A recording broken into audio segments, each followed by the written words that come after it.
Welcome to skills to everyone channel. ఈ వీడియోలో freeze pans XL లో ఏ విధంగా యూజ్ అవుతాయో ఈ వీడియోలో క్లియర్ గా చూద్దాం. సో ఫస్ట్ ఫర్ ఎగ్జాంపుల్ ఇక్కడ ఎంప్లాయ్ కి సంబంధించి అటెండెన్స్ డేటా అయితే ఉందండి. సో ఇప్పుడు ఈ డేటాని అప్ టు డౌన్ స్క్రోల్ చేస్తే హెడ్డింగ్స్ అనేవి స్క్రోల్ అయిపోతున్నాయి. అలాగే ఈ డేటాని లెఫ్ట్ టు రైట్ స్క్రోల్ చేస్తే సో ఎంప్లాయ్ కి సంబంధించి employee ID, employee name, date of joining, so ఇవన్నీ కూడా స్క్రోల్ అయిపోతున్నాయి. సో ఇలాంటప్పుడు మనం ఫ్రీజ్ పాన్స్ ఆప్షన్స్ యూస్ చేసి సో మనకు కావాల్సిన డేటాని మనం ఫ్రీజ్ చేయొచ్చు. సో అది ఎలా చేయాలో ఇప్పుడు చూద్దాం. సో ఈ ఫ్రీజ్ పాన్స్ అనే ఆప్షన్స్ వ్యూ ట్యాబ్ లో విండో అనే గ్రూప్ లో ఫ్రీజ్ పాన్స్ గా ఉంటాయి. సో ఈ ఫ్రీజ్ పాన్స్ మీద క్లిక్ చేస్తే అగైన్ ఇందులో 3 ఆప్షన్స్ ఉంటాయి. ఫస్ట్ ఆప్షన్ అనేది freeze pan, second option freeze top రో, థర్డ్ ఆప్షన్ ఫ్రీజ్ ఫస్ట్ కాలం.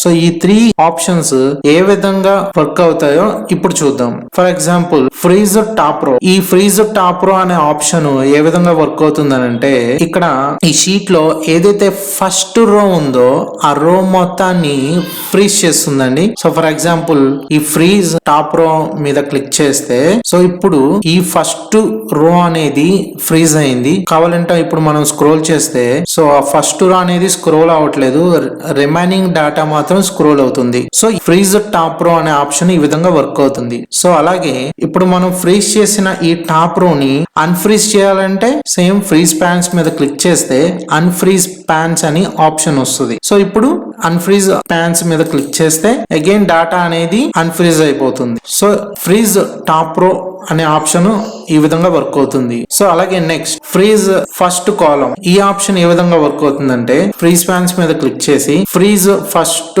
కాలం ఈ ఆప్షన్ మీద క్లిక్ చేస్తే ఇక్కడ ఫస్ట్ కాలం ఏవైతే డేటా ఉందో ఆ డేటా మాత్రం ఫ్రీజ్ అవుతుంది. సో రిమైనింగ్ డేటా అనేది లెఫ్ట్ టు రైట్ స్క్రోల్ చేసినప్పుడు ఆ డేటా మాత్రమే స్క్రోల్ అయ్యింది. సో ఇప్పుడు నేను లెఫ్ట్ టు రైట్ స్క్రోల్ చేస్తున్నాను. సో ఫస్ట్ కాలం ఏదైతే ఉందో ఆ కాలం మాత్రమే ఫ్రీజ్ అవుతుంది. సో ఈ విధంగా ఫ్రీజ్ ఫస్ట్ కాలం అనే ఆప్షన్ ఈ విధంగా వర్క్ అవుతుంది. సో అగైన్ ఈ ఫ్రీజ్ ఫస్ట్ కాలం ని అన్ఫ్రీజ్ చేయాలంటే ఫ్రీజ్ పాన్ మీద క్లిక్ చేసి అన్ఫ్రీజ్ పాన్స్ దీని మీద క్లిక్ చేయాలి. సో ఇప్పుడు అన్ఫ్రీజ్ అయిపోయింది. ఇప్పుడు important option freeze panes. So ఈ ఫ్రీజ్ పాన్స్ ఆప్షన్ ఇది ఒక కస్టమ్ ఆప్షన్ అండి. సో ఇప్పుడు ఈ ఆప్షన్ యూజ్ చేసి ఇక్కడ ఉన్న డేటాని ఏ విధంగా ఫ్రీజ్ చేయాలో ఇప్పుడు చూద్దాం. ఫర్ ఎగ్జాంపుల్ నేను స్క్రోల్ చేస్తున్నప్పుడు ఈ హెడ్డింగ్స్ స్క్రోల్ అవ్వకూడదు, అలాగే ఎంప్లాయ్ కి సంబంధించిన సీరియల్ నెంబర్ నుంచి డేట్ ఆఫ్ జాయినింగ్ వరకు డేటా కూడా స్క్రోల్ అవ్వకూడదు.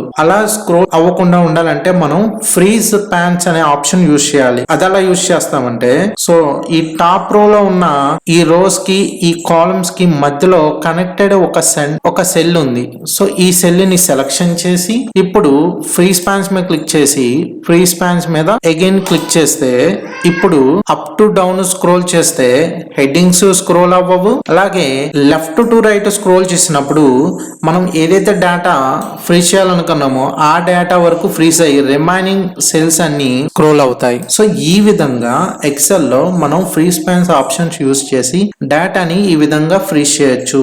సో ఈ వీడియో నచ్చితే లైక్ చేయండి, షేర్ చేయండి. మరిన్ని యూస్ఫుల్ వీడియోస్ మన ఛానల్లో చూడడం కోసం వెంటనే ఛానల్ ని సబ్స్క్రైబ్ చేసుకోండి. Thank you for watching this video.